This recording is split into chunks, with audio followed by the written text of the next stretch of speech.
Lavender Literary Society members, good evening and welcome to our sixth edition of the American LGBTQ Museums Book Club and the final title of our 2024 fall season, LA Interchanges, a brown and queer archival memoir by Lydia Otero.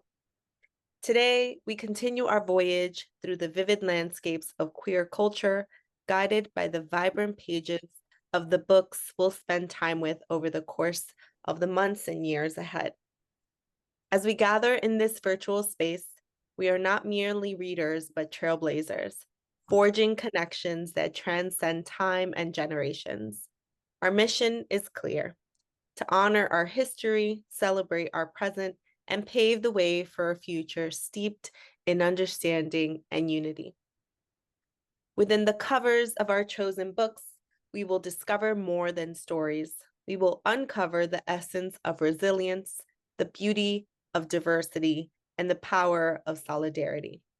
With each turn of the page, we become architects of change, weaving our experiences into a tapestry of strength and pride. But this book club is more than just words on a page. It's a movement, a force for empowerment, and a testament to the indomitable spirit of the LGBTQ community. Together, we will traverse the rich terrain of queer history, fiction, and memoir, guided by inspiring authors and iconic guest facilitators. So let us not only read, but immerse ourselves in the magic of storytelling as we journey through the narratives that define us, inspire us, and connect us. For in this space, our voices are heard, our stories are celebrated, and our collective spirit shines brightly. Welcome to the American LGBTQ Museums Book Club, where every page turned is a step forward in our shared quest for understanding, empathy, pride, and queer liberation. My name is Suhaili Bautista Carolina, and I'm the Director of Public Programs and Partnerships at the American LGBTQ Museum, a new collaboration dedicated to preserving, researching, and sharing LGBTQ history and culture that will open its first physical galleries in New York City in 2027. I am a brown-skinned woman. I'm wearing an afro. I have on a green striped dress, and I'm sitting in front of the window with the New York City skyline behind me. We like to say that you don't have to wait until 2027 to experience the queer magic of the American LGBTQ Museum. In fact, you all are experiencing it right now. We're already producing and presenting dynamic public programming as well as traveling exhibitions centered on LGBTQ history and culture. And I encourage you to subscribe to our monthly newsletter, follow us on social media, become a founding member, attend a program, and stay engaged as our story continues to unfold. Before we begin, I'd like to share our virtual land acknowledgement. While we are gathered in a virtual space this evening, we are each tuning in from our own respective Indigenous lands. I myself am joining you from present-day New York City, the unceded homeland of the Lenape people. We respect the diverse Indigenous peoples connected to the territories on which we reside and gather, and honor the energy and stewardship of these lands by all Indigenous generations, past, present, and future. Now it is my pleasure to introduce tonight's author, Lydia Otero. Lydia Otero, a native of Tucson, is an author and activist whose work highlights the intersections of identity, activism, and community. Their newest memoir, LA Interchanges, a brown and queer memoir 2023, reflects on their experiences as a queer activist in Los Angeles, blending personal stories with insights on LGBTQIA+ identity and community building. Their 2019 memoir, In the Shadows of the Freeway, Growing Up Brown and Queer, explores environmental racism and intergenerational trauma in Tucson through a personal and historical lens. With a PhD in history and a career as a tenured professor in Mexican American studies, Otero finds their foray into memoir writing deeply fulfilling. They were also featured in the 2023 PBS SoCal documentary Unidad, Gay and Lesbian Latinos Unidos. And we're happy to welcome our host, Meagan Solomon. Meagan is a Chicana Jewish femme scholar, an educator whose work centers on the lives and literature of lesbian, feminist, and queer Latine communities. Based in Austin, Texas, she is currently an assistant professor of feminist studies at Southwestern University. Her research has been published in Chicana Latina Studies, the Journal of Mujeres Activas en Letras y Cambio Social, the Journal of Lesbian Studies, Chicana Portraits, critical biographies of 12 Chicana writers edited by Norma E. Gantu, and more. She is also the founding director of Malflora Collective, a digital platform dedicated to uplifting and preserving Latina lesbian history, creativity, and culture. Without further ado, I welcome Lydia and Meagan to the virtual stage. Thank you so much, Suhaili, for our introductions and grounding us in this important space. My name is Meagan Solomon, and I am a femme woman wearing a dark orange mock neck tank top. You can see some of my cat tattoos peeking out. I'm wearing silver hoop earrings, and I have dark brown curly hair that is short. And I'll pass it over to Lydia to introduce themselves and their visual description briefly. Sure. Gracias, Suhaili, for the introduction, and thank you to the American LGBTQ Museum for inviting me to talk about my book today and to be part of their book club. It's exciting. I'm excited, and my book, as Suhaili mentioned, is titled LA Interchanges, a Brown and Queer Archival Memoir. I am an elder, going to turn 70 in 2 months.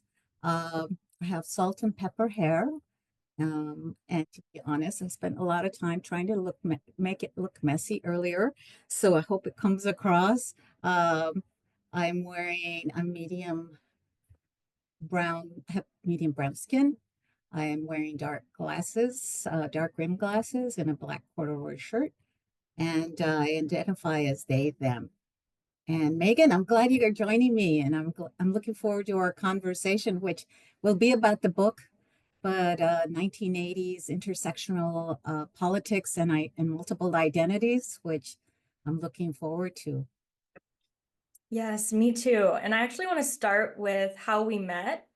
One of the beautiful things about being queer is that we tend to find each other even when we are situated in different geographical locations. And Lydia and I happened to meet in LA, despite the fact that neither of us currently live in LA. So this past February, I was attending AHA's conference, which is the Association of Joteria Arts, Activism, and Scholarship. And it was held at Cal State LA. And during that time, Lydia and others were in attendance, also publicizing and celebrating the release of Unidad, the documentary about GLUE, Gay and Lesbian Latinos Unidos. And there was a queer mercado happening in East LA where Lydia was signing copies and chatting with folks about LA interchanges. And that is where we actually met. I think it was a very special place to me as it brings queer people together from all over LA and its surrounding areas, and even those of us outside of the state of California. And I also find that it's very fitting that we happen to meet in LA, given that the primary location of your memoir centers on LA. Right. And yeah, if I didn't mention it, I'm in Tucson, Arizona right now, and you're in Austin. And so yeah. It was very fitting, and I remember that moment of like, I came to meet you, and I'm like, okay, it's cool. And being at the Queer Mercado along with all these like vendors, and it just was a perfect venue to promote this book because it, like the items that were for sale at the Queer Mercado, I think that my book, when I wrote it, is community driven. I want to feel that way. And I think that's important in terms of authoring this book. Yes, and little did I know that only 10 months later we would be in this virtual discussion on a national stage, which is really special. Right. So before we dive more deeply into the discussion, I wanted to just ground the memoir for folks who may be less familiar with some of the surrounding history that it's situated within, specifically situating LA Interchanges within a larger Chicane queer and feminist history and lineage.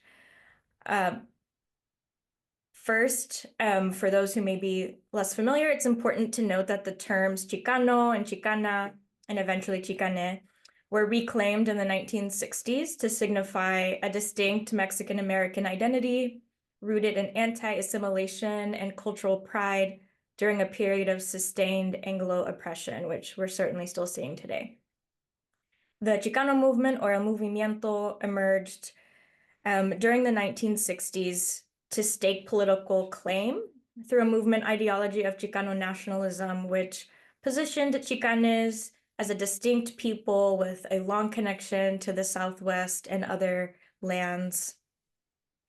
The movement made great strides, as many of us know, in advocating for farm workers and other labor rights, as well as rights for migrants and Mexican-American students and teachers, and for that we are very grateful. However, as many Chicana feminist writers point out, the movement was dominated primarily by the voices and perspectives of heteropatriarchal men who often devalued the work of Chicanas, especially Chicana lesbians and other queer people. And it's this political tension that ultimately led to a large body of literature by feminist and queer Chicanes who turned to writing as a vessel for offering meaningful critiques of patriarchy and heteronormativity in the movement, while also providing a space to publicly imagine more liberating worlds that were attuned to gender and sexual justice without compromising cultural commitments, which they were often accused of doing, simply by virtue of being queer. And I offer this because I want to situate Lydia's memoir within this larger historical and literary landscape across the 80s and into the 90s, is where their memoir takes place. And these are important decades as well, because this is when the canon of Chicana feminist and lesbian literature was also taking shape. And it's when their work really was published most widely in ways that was really unique at the time. And some of the key figures include Carla Trujillo, Ana Castillo, Emma Perez, Gloria Anzaldúa, Cheri Moraga, and so many others who were really resisting and reimagining the heteropatriarchal imaginary of the Chicano movement and its afterlives in so many ways. So I want to situate Lydia's work within this larger historical and literary landscape, as Lydia's work as an activist, as a historian, as a tradesperson, contributes to this long legacy of queer and feminist world-making, which I'm so excited to discuss with you today. Before I ask my first question, I think it would be wonderful to hear you read a section of your memoir for us. Thank you, Megan, and thank you for contextualizing the work. I think that's really important, because I think that sometimes especially the Chicane experience gets lost in this larger rubric of the Latine experience. So let me start off. I picked a couple of sections from the introduction to read, in case the folks with us today, not all of them have read the book, and just to set the foundation for our discussion. So I'll start by just saying I arrived in Los Angeles in 1978. I was 24 years old. Actually, was that 20? I would have been 23 years old. And so I'll just start by reading sections of the intro. After my queer cousin, who I grew up idolizing, unexpectedly passed on her apartment to me, I became an active member in Lesbians of Color, LOC, and the short-lived Lesbianas Latinoamericanas in the 1980s. I eventually joined and became a leader in Gay and Lesbian Latinos Unidos. I was a founding member of Lesbianas Unidas also. Together, we worked to create new spaces and expand the range of existing ones. GLUE jumped at the chance to support the endeavors of multi-ethnic or rainbow coalitions, but we never lost sight of the need to prioritize ourselves. We met in our homes, typically small apartment rentals, but we transformed them into sites that launched brown and queer mobilizing, organizing, and socializing. In the latter part of the 1980s, I also stood with those who found themselves infected with HIV/AIDS and also fought to ensure more services to battle the virus. Through Gay and Lesbian Latinos Unidos, I played an active role in launching Bienestar, a community-based healthcare and social service organization. Although much of my book, LA Interchanges, focuses on my efforts as a brown and queer community builder in Los Angeles, I also use my body and physical labor to build the city. As an electrician during the 1980s and early 1990s, I was part of the construction teams that built some of the most iconic buildings in Los Angeles, such as Library Tower, now known as the US Bank Tower. And at the time, it was the tallest building in Los Angeles. The dynamic Universal Studios City Walk, the 105 freeway, and the initial phases, the Metro Rail, that now spans outward to the beaches and surrounding mountains. I also worked at some local film studios.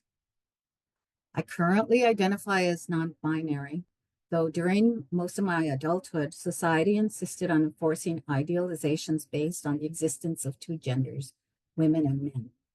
Throughout LA Interchanges, I fit, however uncomfortably, into the woman category. I identified and organized as a lesbian. I also base my decision to refer myself, my experiences, and my relationships and by the gender identities available during those decades, the 80s and the 90s, to accentuate the gender realities of the time. So, like everything else, when I mention in the book that clothing was gendered and I used descriptors such as men's clothing, these are intended to be a representation of the time. And I also understand and respect why many non-binary and trans people have different relationships to their childhood and past identities than I have, and why, for example, some trans masculine people will refer to their experiences and their childhood self as a boy. As a brown queer, my evolving gender identity experiences and its complexities are a vital part of the story. And so now I'm going to read about and tell you why this is an archival memoir. So plaques and dedications on buildings typically mention investment firms or philanthropists who funded their construction and the architects who designed them. The labor that went into their construction is systematically excluded. Although I do not have a lot of photos of me working in various construction sites, I carry many memories of my experiences as a tradesperson. Pay stubs and other relevant documents that I've kept over the years also confirm the labor I invested in various construction projects that led to the existence of buildings or transportation systems that one can marvel at or even travel today. When in Los Angeles, I also visit meeting spaces or fundraising halls where brown queers congregated and or organized. For example, the two organizations that I mentioned, Gay and Lesbian Latinos Unidos and Lesbianas Unidas, hosted a few fundraisers at the Friendship Auditorium on Riverside Drive near Griffith Park. When the thousands of people who attended events there drive past the large hall, I'm sure that sometimes memories of the music, of the dancing, and maybe even the fundraising efforts they helped support flash through their minds. Like the buildings I wired as a tradesperson, no plaques or signage at the Friendship Auditorium provide direct evidence that brown queers held events there, or of the thousands who rallied to support their causes. Only story and voice can link memory to places. And during my time in LA, I squirreled away documents, and I recognized that the date books, the newsletters, the minute meetings, documents, the photographs are all valuable primary documents. Each item that I've included in LA Interchanges is evidence or personal testimony of an event or activity that took place. Thus, I refer to this book as an archival memoir because it is a documentation project. By integrating and building stories around the primary items in my collection, I'm activating them. LA Interchanges is a work of memory, but it's also a history. And the inclusion of photographs and documents also reminded me to focus on the everyday, that which I witnessed and participated in, and which shaped my life as a queer of color. Not only do I have a box full of photos and documents that I've carried around for more than 20 years, but I'm also able to associate a memory with each item that I own or collected. Thank you. That was so wonderful to get to hear it in your voice. Thank you. And I especially love the last portion where you're really grounding the memoir as the work of history and memory. And really, I just want to commend you, first of all, for crafting such a beautifully written and fascinating memoir. It was an amazing experience to get to learn more, not only about you and your work, but of LA as a city and a really important queer city. And so my first question is surrounding the different elements, the different roles, the different identities of your life. And I'd love if you could just share your initial thought process or goals in bringing those multiple areas of your life together, your family history, your queer activism, your work as an electrician, and of course, later your training as a historian, and your choice to focus your memoir on LA specifically, as well as your choice to include the specific people or organizations that you decided to include. Sure. So it's complicated, right? We're it's just like our queer identities are complicated, but I was born in 1955, and I used to spend my summers in LA. My mother's sisters lived in LA, so I knew LA pretty well. And I also knew I was queer at a very young age. As soon as I had consciousness, I knew I was queer. So I always knew that LA offered me more possibilities than Tucson, Arizona. See trans folks on the bus or just walking the streets. I would see more queerness on the streets in LA. So when I left, I finally made the decision to leave Arizona and go to LA. It was a big decision. I think that it was, well, it was certainly the biggest decision I've ever made in terms of making that move. But on the drive there, I said, I'm going to be different because I was pretty miserable. I'm going to be different. I'm going to try to be everything that I wasn't, I'm going to try to be. So I was very conscious of like seeking this new life in Los Angeles. And so of course that I wrote a memoir about growing up in Tucson, and it ends when I graduate high school. And then this one, of course, had to start with me arriving in LA, looking for that. Like even driving to LA, I knew certain things were going to happen. I didn't know how they were going to happen. I hope that is apparent in the initial chapter where I stray from my path. I'm not, I stray, but I get back on my path. Like I know I have a place, like something awaits me. I don't know what. But and I write that for young people because I think that sometimes young people are really from themselves, like they should know the future, like they should know what they're destined for, instead of like experiencing these moments and the world as it is for them at that moment. So yeah, I knew two things when I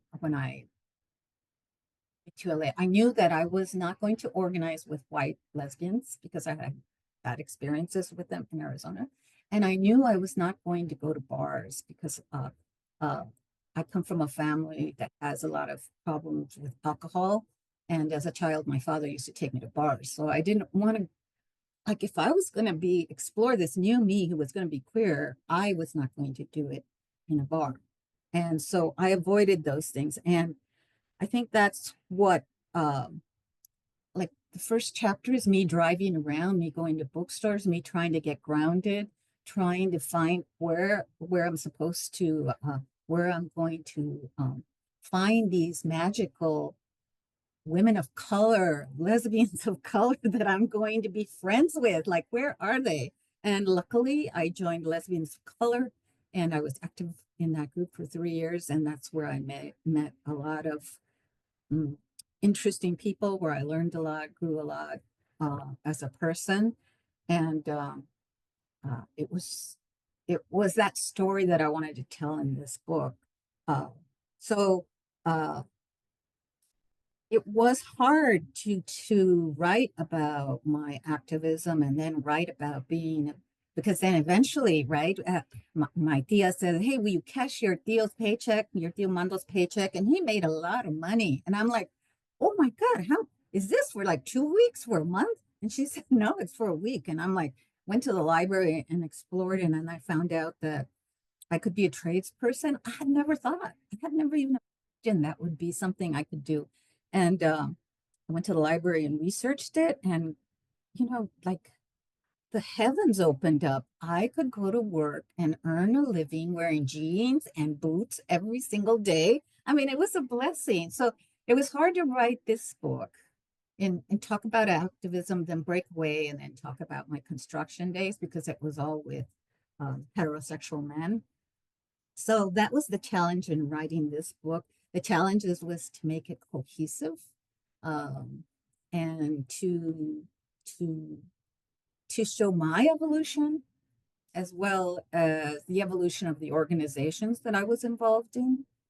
Mm, The, mm, me becoming a professor doesn't happen until much later. I lived in LA from 1978 to 1998, very poetic 20 years. But I dropped out of being an activist in about 1991. And I didn't have my undergraduate degree. And then from there, went on to get an undergraduate degree, a master's degree, and then eventually I got a PhD in history. I hope that answers that question. I'm sure if you have more questions, feel free. And y'all that are watching this, if you want to ask something, there's this chat that feel free to ask questions and to make comments if you want to know more. Yeah, definitely. We will get to questions in the Q&A portion. We're excited to have more discussion. Yes, thank you for grounding that context for everyone.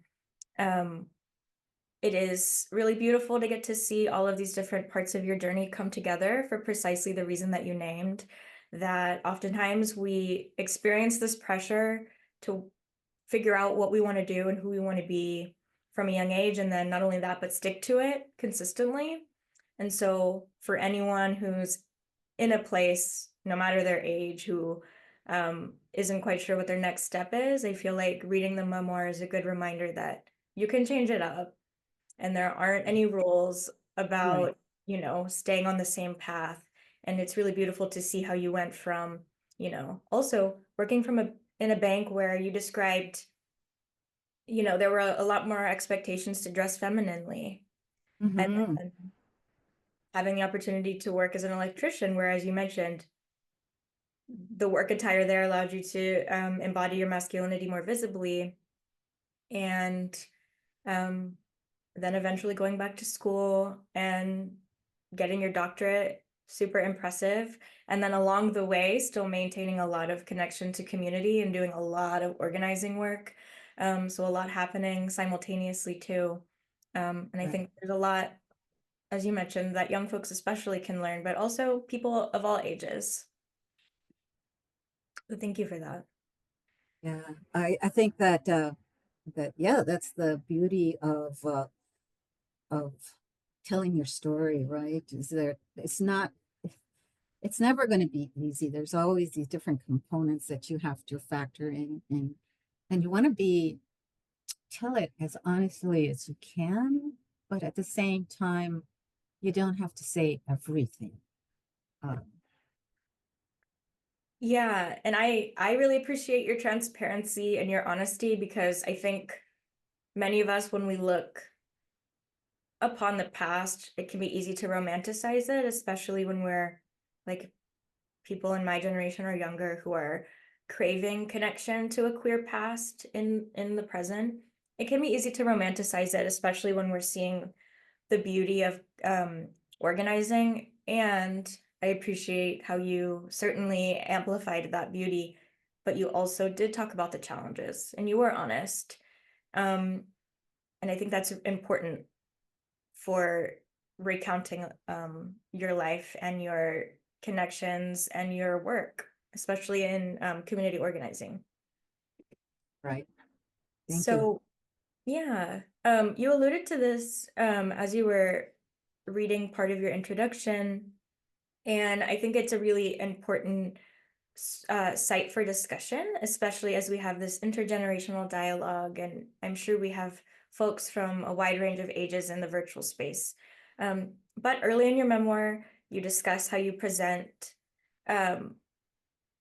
you, identity, how you identify as non-binary and queer, but share with readers that you refer to your past self as a lesbian woman, or more specifically a dyke, because at the time that was the most accessible and fitting language. But you've expressed that over time you started to identify more with the word queer, and we know the signifier of lesbian tends to be associated with cis women.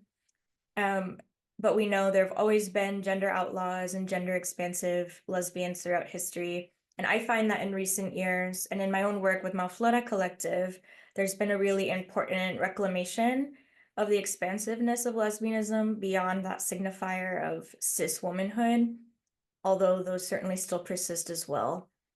So I'm wondering if you can speak more on your maybe departure, so to speak, from the term lesbian and how you came to identify more closely with the term queer. So, as I mentioned in the intro, it was a process, right? It took me decades. I don't think I started identifying as non-binary until after 90, but certainly I left LA. But the question for me was always like, I'm going to go back to that driving in that car, right? Like as I was driving to LA, I knew at that time I was a Chicana. I was very clear of my ethnic identity, of saying that I was a Chicana, of saying, speaking out for Chicane, Chicano issues then. I mean, I had that language, I had that identity, and I could use it. It felt me, and still does. Chicane still does. I was inspired, as you mentioned in your introduction, by the United Farm Workers, by Cesar Chavez, by Dolores Huerta. I had heroes. I had people I could look up to. Now, driving there, I would say to myself, you're gonna, like, I knew I was queer, but I didn't have that language. Like I would say to myself, you're going to be who you want to be. You're going to be all that you want to be, and love yourself. But I didn't have that language. And the language I did have was lesbian, it didn't jive with me. I just didn't want to be a lesbian. There was something about it. And then I actually felt shame in the 80s for, oh, I don't want to be a lesbian. And there's even a little section in the book where I was in that early Latina lesbian group, Lesbianas Latinoamericanas, and they used to love to call themselves diosa. Oye, diosa, ¿y por qué diosa? And it used to bug me, and I used to think it was the class element, right? But it finally occurred to me much later that I just made me uncomfortable to be the essence of me being a woman made me uncomfortable, and that took me a long time. So so yeah, I organized as a lesbian, I passed as a lesbian, I was a lesbian, but there was there wasn't room to question that. Like we talked about sex all the time, Meagan, all the time. We talked about women all the time. I was like, if we put all that energy into something productive, we'd be like, I don't know where we'd be, but we didn't talk about gender as much, right? And so that's where it was hard in the 80s, and even until the late 90s, then we have the language. So I'm thankful for queer theorists and for Gloria Anzaldúa, who starts using the word queer to where I first became exposed to it, because then queer just gave me that answer, and then later, feeling like the the transness of it all, the being identity binary, but I can see how, and I feel too, when I'm talking about organizing in the 80s and 90s, it's lesbian organizing. It's like there was, I don't remember if a woman, if there was a person that was female bodied, very butch, very masculine, and she was just a butch woman. There was no talk of like transness back then that I recall before I left queer organizing in 91. I remember sometimes some men would, not at glue meetings or at glue events, but some men like um, at the bailes or the dances would dress up as women. So I remember being fascinated by that. Uh, but me in this female body could dress like a man, but I was still a butch lesbian. And I don't mean to just too, because that's not, I don't want to like at all put it on a hierarchy, but we didn't have the language. So I felt a little trapped by the language back then. But I understand uh, why you say there's this lesbian nostalgia. You think that's out there, and I think there's this nostalgia for queers back in the day, just in general, that we were there. I've met some people who read the book in Los Angeles and also in Tucson, who want to meet queer elders, who want to know about queer elders, who want to know more about what was it like being queer in the 1970s and 60s, and at first I didn't get it because I was felt a little embarrassed about it. But I'm like, they just want to know what it was like in the 60s. But then I realized that, hmm, you know, I am them, right? You are seeing me, I am your future, right? You want to know that there's possibility. You want to know that we were there. And so symbolically, I represent much more being born in 1955 and I posted a picture on Instagram of me being a kid and saying, queer in the 1950s Boyle Heights. I mean, that means something to young people, it means something to me too. But I think I had to learn it from younger generations of how important it was because I just lived it. So I just like take it for Yeah. granted. Yeah, I appreciate you sharing that. And you're right. There is this, I feel it, lesbian nostalgia. And for the reasons that you named, it's both a desire to see ourselves reflected in the past, but it's also a special way to try to reconnect with people in an intergenerational way, because unfortunately there aren't a lot of spaces that foster intergenerational connection. So I'm really glad that this opportunity allowed us to reconnect. Um, and in the project that I've been working on that Malflora Collective, we are focusing specifically on Latina lesbians, both because we believe that there is a unique political trajectory, history, and set of experiences, and as a kind of form of reclamation, especially in a time where the term lesbianism continues to be under scrutiny or debate. There are certainly a lot of cis-normative, transphobic lesbians who are really tainting, I think, the term for others. So it makes a lot of sense and it's totally understandable why you eventually departed from it, because for so long, and especially in the years that you were organizing, it was tethered so closely to womanhood, specifically cis womanhood. And there are a lot of people who kind of cling tightly to that definition. But I find that really does more harm than good. And I am inspired by both people in my generation, but also generations after me, who are really radically reclaiming it, and also showing how it's non-binary lesbianism isn't new.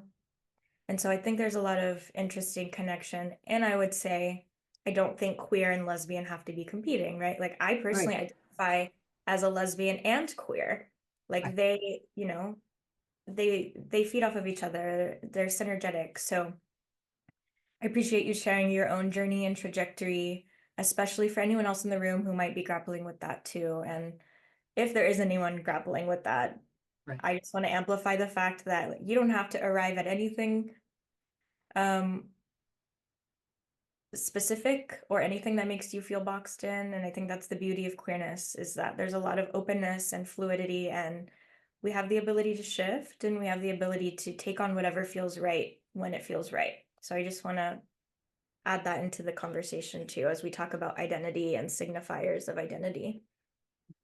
For sure, Megan, I totally dig it that young people are just so creative with their identity. And and you know, some when I was in LA, somebody identified as a trans lesbian, and I'm like, okay, I feel like I have to do math calculations in my head, but I get it. It's like whatever you want to identify with, whatever makes you feel comfortable.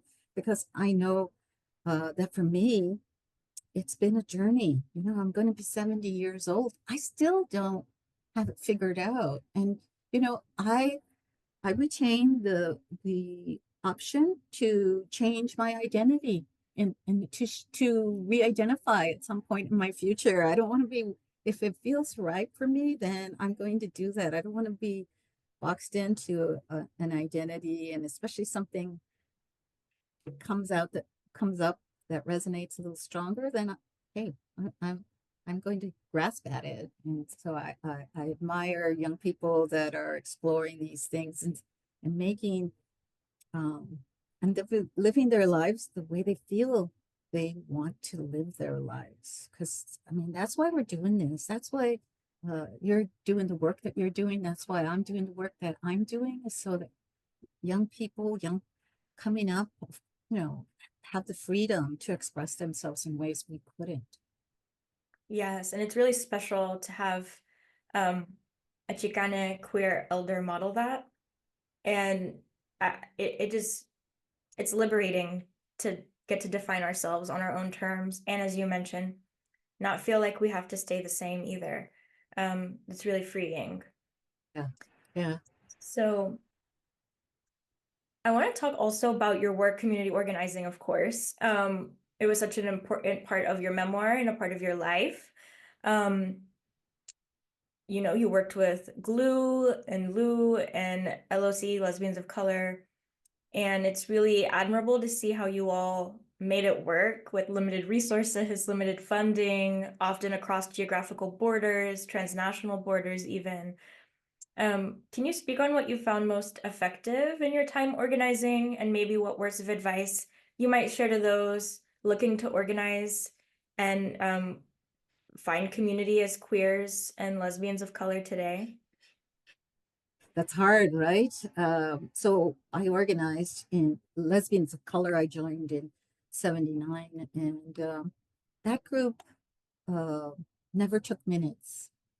It never took notes. So we're not going to know too much about that group, but it was around for a good 5 years or longer, but a good healthy 5 years. And so we're never going to know, like they never kept financial reports or uh, and that was true of a lot of groups back then. And but Lesbianas Unidas and Gay and Lesbian Latinos Unidos, they took structure. They had Robert's Rules of Order in order to conduct meetings.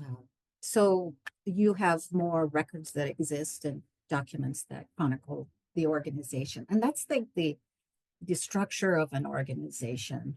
Now, if I look at Lesbians of Color and Gay and Lesbian Latinos Unidos and Lesbianas Unidas, certainly there's big differences when you have that structure.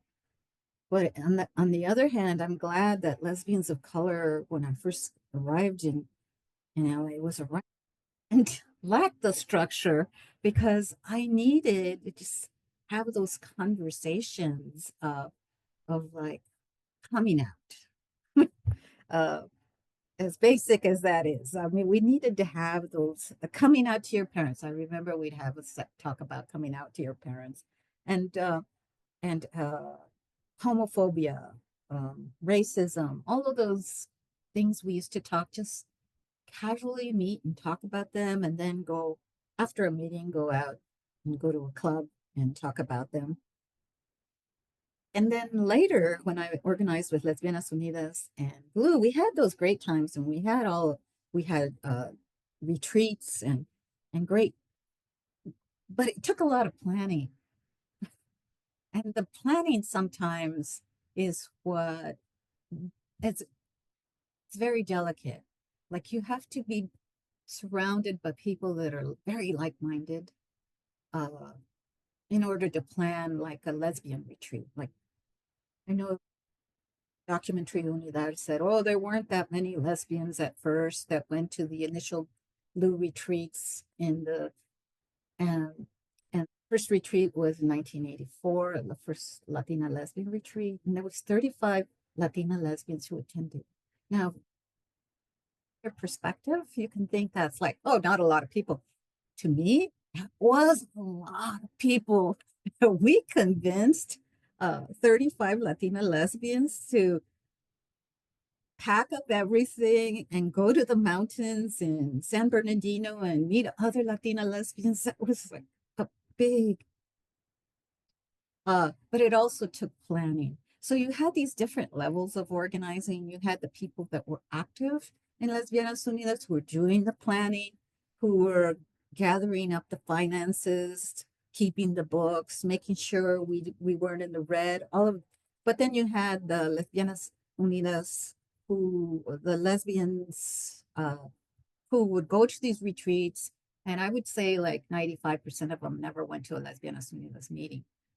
I would say too, like Gay and Lesbian Latinos Unidos events, we had huge events, anniversaries and events, but I would say that 95% of them would go to the events, but wouldn't go to the meetings. And so those are the realities of forming an organization. But if you're really on the same page and organizing with people that are like-minded, then I think that works better. How that gets worked out, I don't know. I mean, and especially back then too, it's like we were just driven. A group of us just coalesced and met up with each other. And um and for young people now, you can't organize that way now. You can't organize simply by newsletters and dropping off flyers at bars all over town. Uh, it excludes a lot of people if you do that. Now you want to be more inclusive. And how are you inclusive? How can you spread the word among people that you want to attend your events or to attend your plática or to your book club? And that's the challenge in it all. Perhaps it's too simplistic of me, but I think it's happening on social media. Yeah, definitely. That's definitely revolutionized how we're able to connect with each other. I mean, here we all are from different parts of the world in this virtual setting, which is really beautiful. But I appreciate you sharing what that looked like in the 80s. And it just is so impressive to know all that you did despite the challenges, and hopefully inspiring to people who are looking to organize today, with different tools and different resources, but I think a same commitment to queer liberation. So I'm going to ask one more question before we pass it off to the audience. Those in the room, if you want to ask a question, don't forget to share it in the Q&A section. Should be at the bottom of your screen.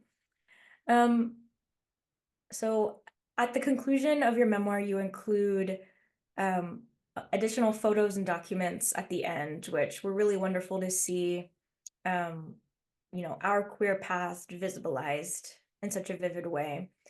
Can you share more about your choice to include these photos and documents at the end? Sure.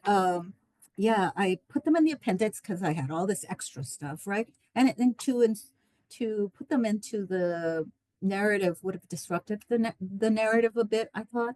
But I thought it was, I think the people, when they see documents and photos, they relate to them differently, different than the written word. I mean, it's more immediate reaction. And then when we see a photograph, we decide how relevant it is. I mean, you don't need a narrative to tell you. So it was to add connection, to add authenticity to the memoir. I think that was important for me too.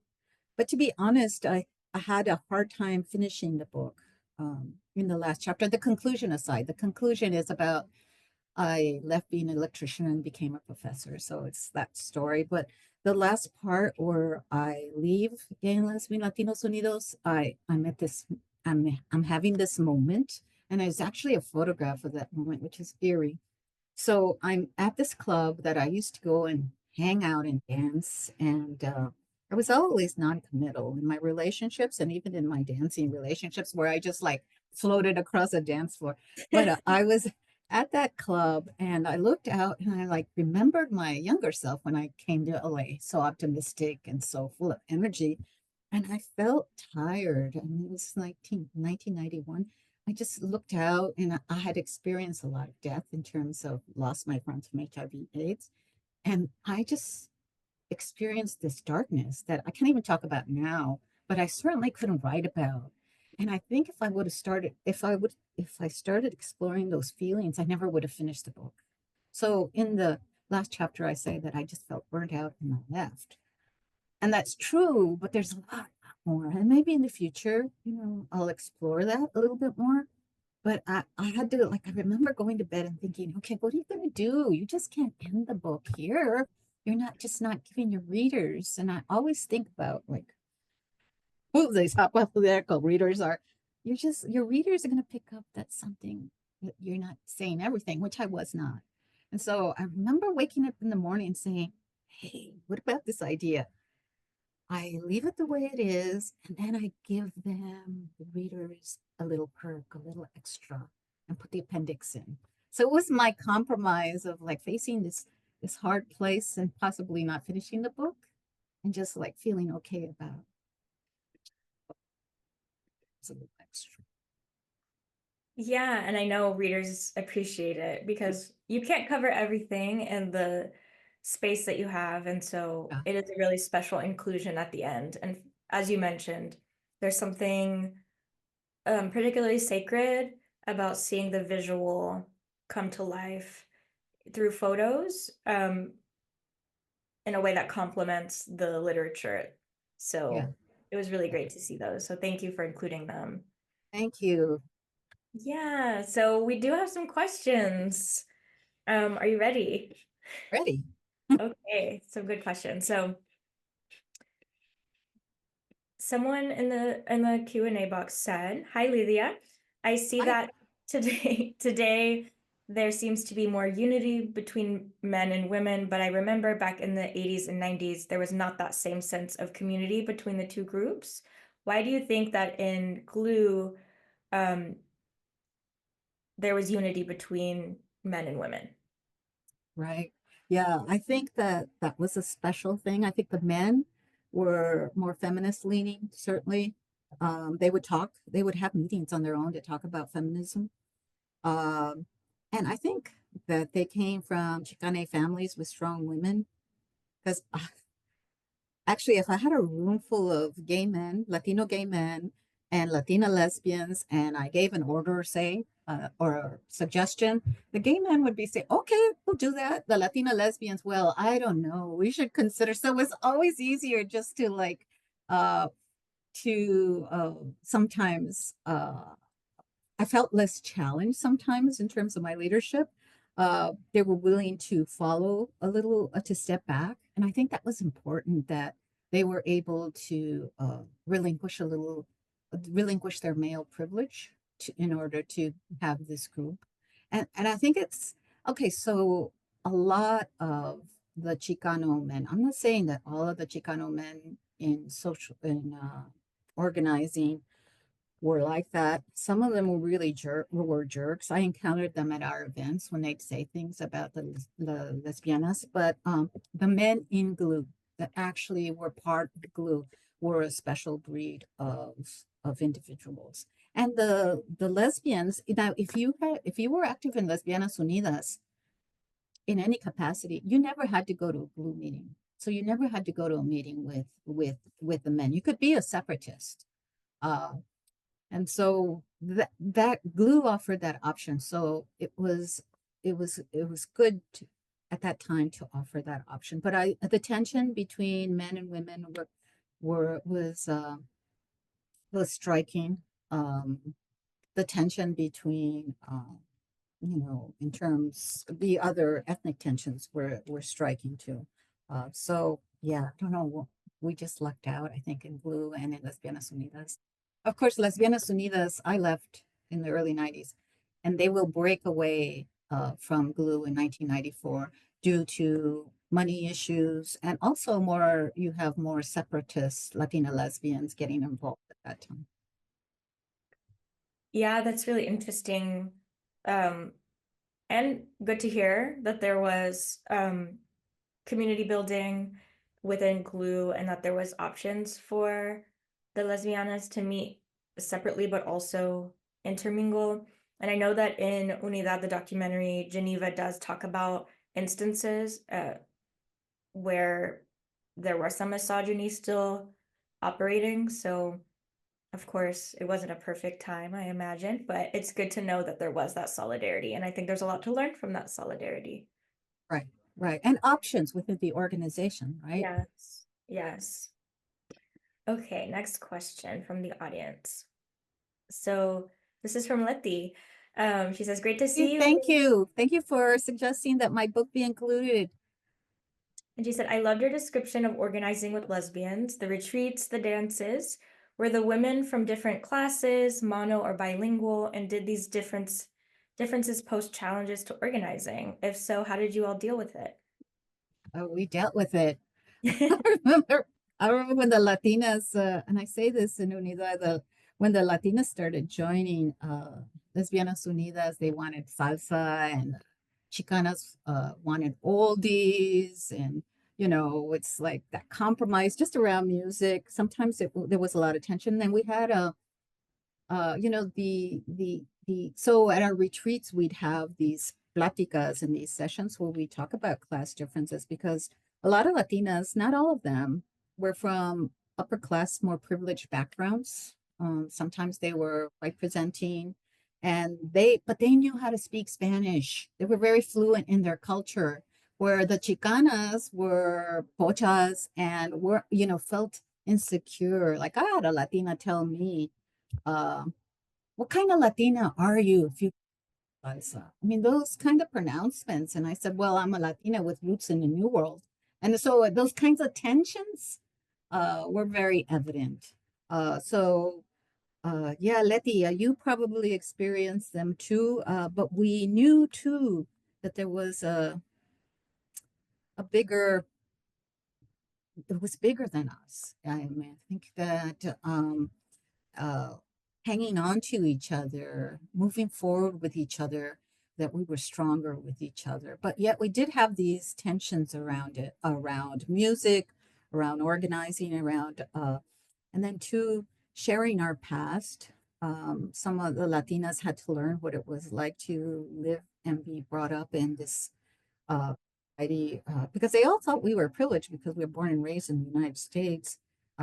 But they didn't understand racism. They didn't understand classism. So those are the kinds of discussions we had to have uh, in in in our different uh, group meetings, and not at our meetings so much, but at the retreats. And we had special sessions, because I think for the Chicanas, it triggered a lot of shame, that we weren't so fluent in Spanish, that we didn't know our culture. So that for the Chicanas, and I speak for myself, that we had to get over some things and ask some hard questions. But of course, too, for me, it forced me to learn Spanish. It forced me to get better. It forced me to grow as an individual, and to be part of the Latina community.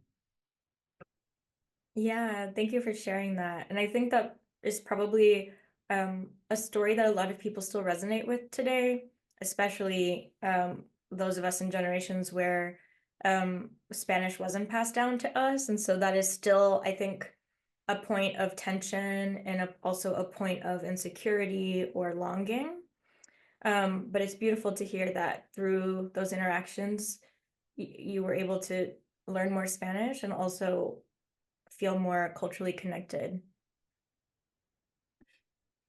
Another person asks, you mentioned working with cishet men during your time as an electrician, but I'm curious, would you mind expanding on your experience with other queer folks in the trades in LA? Did you meet other queer folks that were open about it?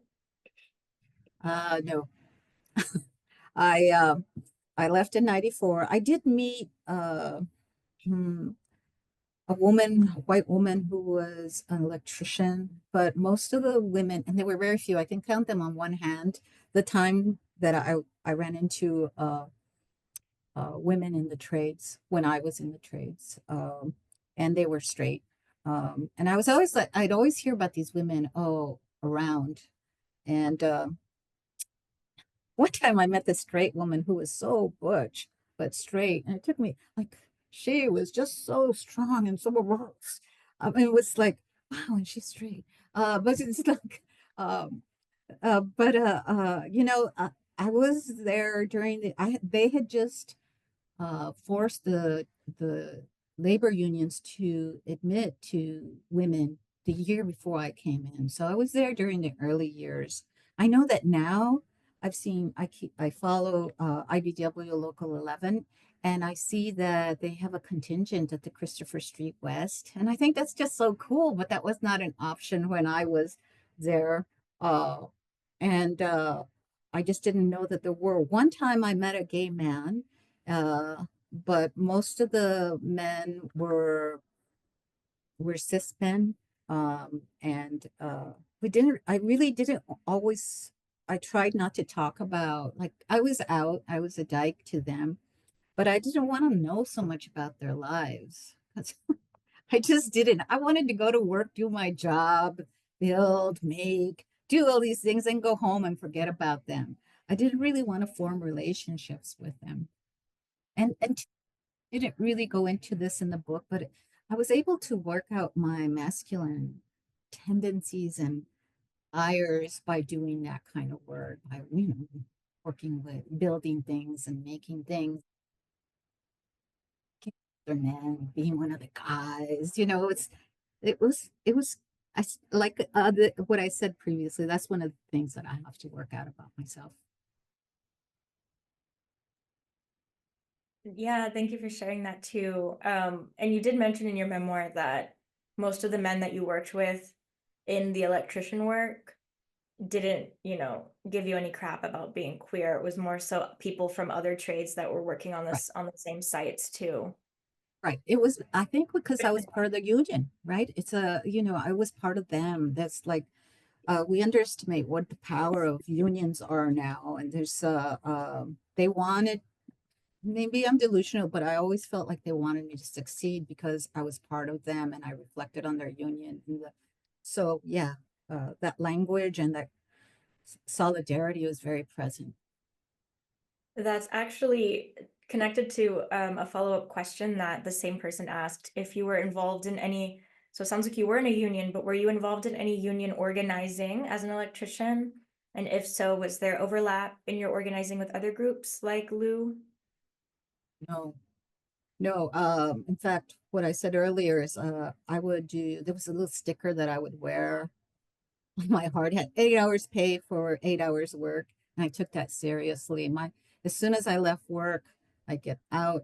Sometimes I'd be dirty. I'd go home. I'd sleep on my floor just so I wouldn't get it dirty, go take a shower and go out and meet and have other meetings around queer organizing. But I never got into union organizing. It was my job. I was very clear that it was my job. And yeah, I just selected to focus on the groups that I wanted to organize and dedicated my time to queer organizing, brown queer organizing in particular. Yeah, I imagine it would have been a lot. You were already doing so many things, but good to know Right. you were in a union. Yeah. Um, Yeah. Laura Esquivel asks, Oh, okay. yeah, hello. I love that you talk about the decision to step back. We all did at some point. People think, oh, the organizing is really great, but not a lot of people recognize or understand what it took from each of us, especially personally. And she says, thank you for being honest about that. So much respect and love for you. Thank you for putting in the work to share your journey. You are inspiring me to think about doing the same. And another person in the chat also said that they're enjoying the talk and that they're finding it inspiring. So some positive Oh, comments there too. great. Hi, Laura. Uh, thank you. It was one of, please think about writing your memoir. We need more of them. I think that, do we have more time, Megan? Can I We do just in the like, Q&A. We do, yeah, go oh, ahead. okay. I think that writing a memoir, telling our stories and recording our stories is like defiant.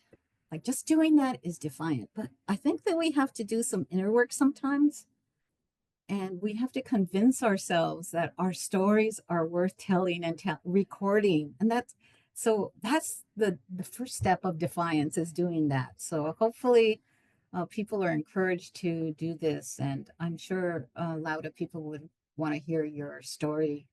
And although we were involved in like glue and we Laura was part of like started Lesbianas Unidas. In fact, Laura recruited me to Lou, which she was at the Lesbian of Color conference, and then said, "Hey, how about glue? You're gonna dig it. Come to a meeting."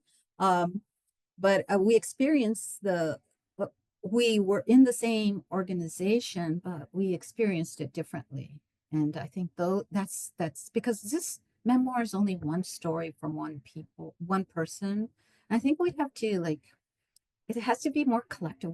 We need more stories. Sometimes I'm amazed that you have these big, thick books about queer LA or queer United States or queer nation, and you don't have the smaller stories. So how are you telling the big story without telling without knowing the not I don't want to say smaller, but the stories from the margins. And I think because we organized in the margins, and that's what makes our stories more critical. Yeah, and something that I also really appreciate about your book that maybe sometimes goes unnoticed was connections between Black African American and Brown Chicana organizing. It Right. sounds like, especially in the beginning, you were working and learning from Black African American lesbians a lot, and they had a really important influence on the work that would become Lou. So I think that was a really important and significant um, point to raise throughout the memoir that I appreciated personally. We still have time. Let's see. Luis Jacinto says, it's always wonderful to see you. He's the glue photographer. A lot of photographs in the book are Yes, because of Luis, and he was always there with his camera. That photograph that I shared with you, where I was on the stage and I had that big moment. Who knew that later that Luis shared his photographs, and it was like there's a photograph of that. So very thankful for Luis' work, perseverance, and being there. Um, Yeah, a and how lot of lucky we glue are. people. It's like a Yes, glue it's amazing reunion. to You have have you. Laura, you have Lewis. It's amazing to have you here, and how amazing that we get to like benefit from the photos that you took. Yeah. So we do still have 10 minutes left in Q&A if there are any more questions. So if you'd like to ask a question and haven't already, feel free to put it in the Q&A now.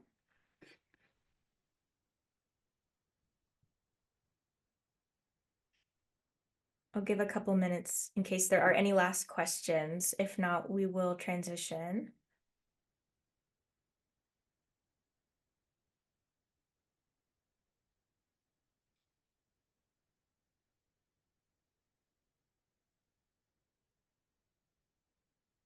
Megan, I'm so glad you joined me. I do want to give a shout out to this intergenerational discussions, collaborations. I think that this is so important, and I think that I'm looking forward to like as my life slows down. I sound okay. Here I am on my rocking chair. As my life tends to slow down, I'm glad that I'm going to be able to look out. I feel very confident. I'm going to be able to look out and just see what you all are doing, and I'm going to be awed and fascinated. And that's not putting pressure on you, but just like saying that I'm very thankful. I mean, I don't have kids. I didn't have kids. So you all are like my great grandkids. And, it's like you put effort into this world and, you do things sprout, things grow. And I'm very thankful of that connection. Thank you. That means the world to me. And I am so honored and grateful that you extended this invitation. And again, I could have never imagined back in February that we would get to connect more deeply. And so Yeah. I'm really Yeah. grateful for that. And it's also really cool to read stories about you when you were my age in the book. You even Right. that flyer with Geneva, I think it was, Uh-huh. announcing your 30th joint birthday party, and I turned 30 this year. So it is really special Yeah. to Yeah. connect despite generational differences and especially because of them.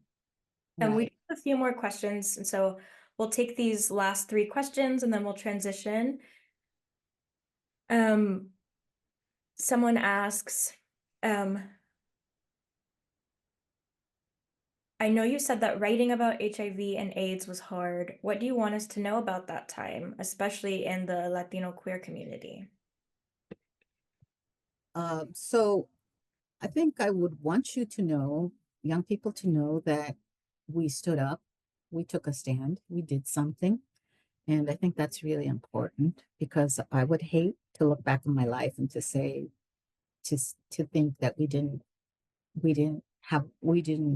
try to voice our dissatisfaction with the federal government, with our position, and that we created something. And Start is still around, and I'm glad that it is, and that we uh, we had a role in that. What gets lost, I think, is that there's a big difference between erasure and silence. And I know that right now, with the politics, is that we're facing possibly an erasure, but can you be erased if you never had a voice?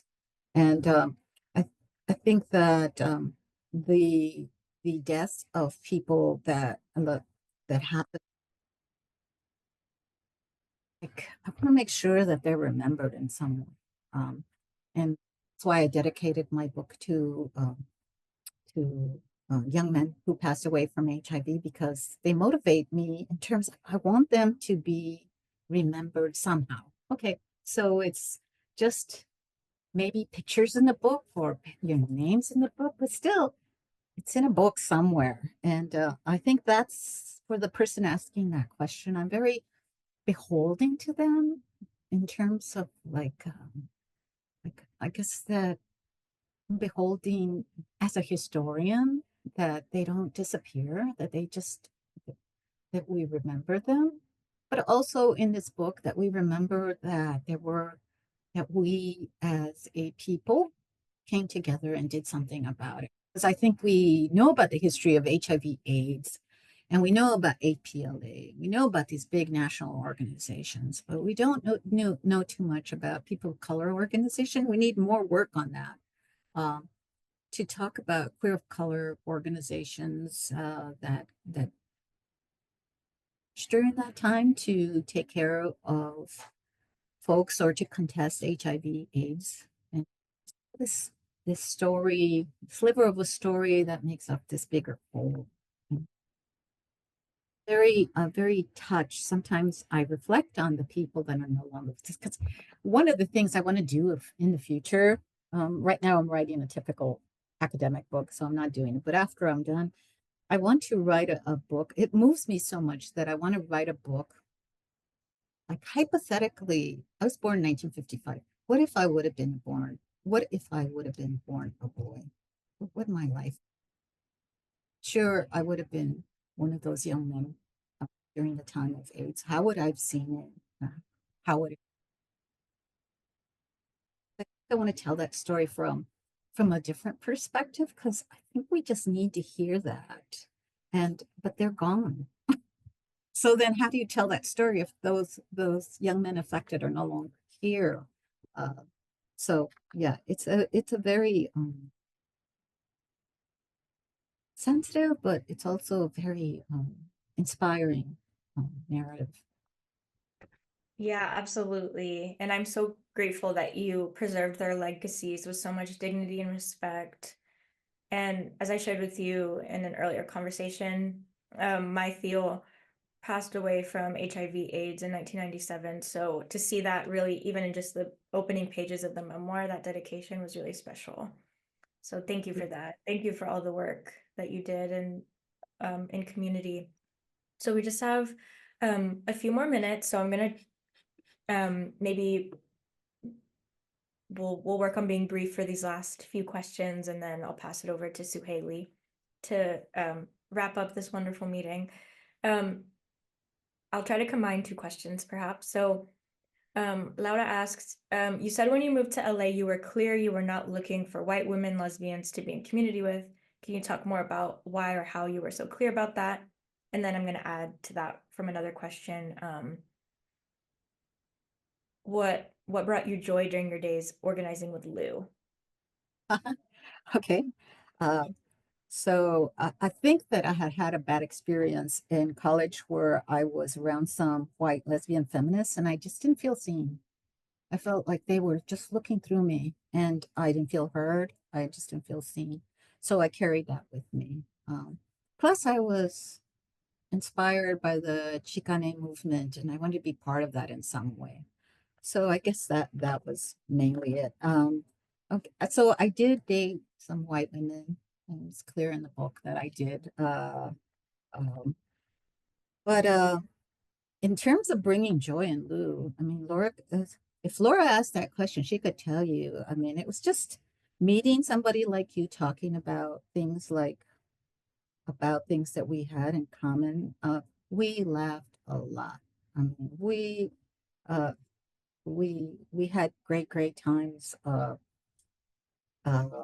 and there was always like new people coming into the picture. You know, somehow there was an event, so somebody go to a meeting, and so the circle always got bigger, and we always kept growing. And granted, it was not they weren't necessarily always active in Lesbianas Unidas, but the circle got bigger, so it was a way to meet women that outside bars, uh,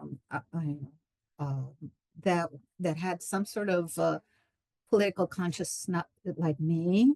Um, so the laughter was cool. To be honest, I was born and raised in Tucson, and it was a small little pueblito. So in Los Angeles, there was just more women.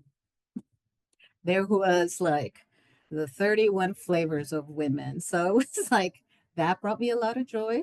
That you had choices. Like you didn't I always like think about people when they like grew up with their partners, married their partners, and stayed with their partners. I'm like, how much did they miss out? And I'm so glad I was in LA during the 80s, because and there were a lot of choices.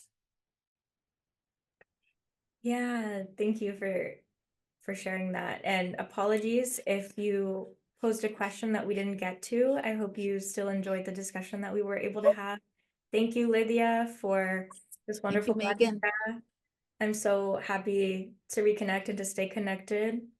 I'm so grateful for the opportunity to get to host this event with the American LGBTQ Plus Museum and to see how it will grow in the next few years. And thank you all for your wonderful questions. With that, I'm going to pass it over to Suhaili. Thank you both for such a powerful conversation and a testament, I think, to the ways in which our LGBTQ plus history inspires future generations and current LGBTQ plus activists, creatives, historians, artists, and it was just so beautiful to witness you two in conversation and to sort of watch the figurative baton moving forward across time. So Yes, yeah, yes. thank you. Thank you both. Really special. So Lucy is writing in the chat and just reminding folks to please follow the American LGBTQ plus museum across all of our platforms. That will help you keep up to date with our upcoming programs. Sign up to be part of the Lavender Literary Society Book Club. Our next book club program happens on January 28th. It'll actually be an in-person program in New York City. We will be reading Nico Lang's American Teenager, and that conversation will be moderated by activist and journalist Raquel Willis. And so we're excited for that conversation coming up in January, and we hope to see you all either in this virtual space once again sometime very soon, or in real life somewhere across the programs that we produce and present all over the country. So thanks for joining us. Have a very good evening. And thank you to Meagan and Lydia for really a special and dynamic conversation this evening. Good evening, everyone. Take care.